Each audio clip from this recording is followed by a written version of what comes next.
In LEGO City Undercover, Chase McCain doesn't have any new story-based dialogue once the credits roll. However, because the game drops you back into the world for post-game play, he isn't exactly silent. Here's how Chase continues to talk after the main story ends. 1. Open World Quips. When you are running around LEGO City completing side missions, collecting gold bricks, or performing stunts, Chase will continue to use his standard contextual voice lines. You'll hear him comment on entering or crashing vehicles, using specific disguise abilities like the farmer's chicken glide or the astronaut's jetpack. Idle animations if you leave the controller untouched for a bit. 2. Special missions. If you haven't completed the special assignments, the levels, with a master builder rank or found all the collectibles inside them, you can replay them from the police station. Chase will repeat his original dialogue from those missions as you play through them again. 3. The silent reality. Outside of those pre-recorded quips, there are no additional story cutscenes or new plot developments where Chase speaks. The narrative arc officially concludes with the defeat of Rex Fury and the final scene with Natalia.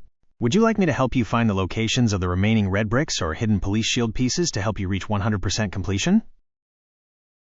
While there isn't a specific lore reason within the game's story as to why Chase McCain goes quiet, the lack of new dialogue is primarily due to how the game was designed and some real-world production constraints. 1. The narrative structure.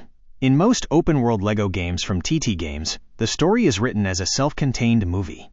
Once the final boss is defeated and the credits roll, the story mode is officially over.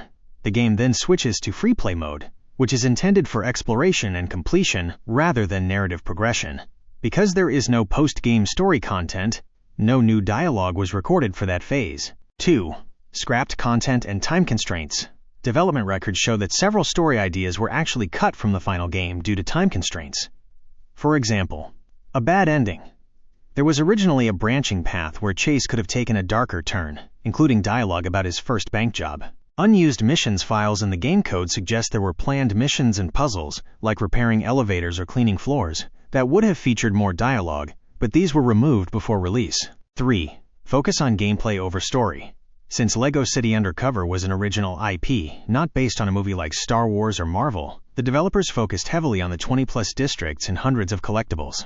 The voice acting budget was concentrated on the 15 main special assignments and the primary cutscenes to ensure the main plot felt cinematic. 4.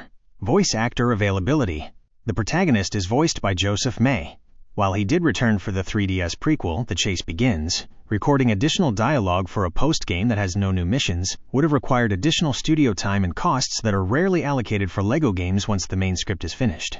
Would you like to know how to unlock the Chase McCain statue in the post-game, or are you looking for tips on finishing the remaining special assignments?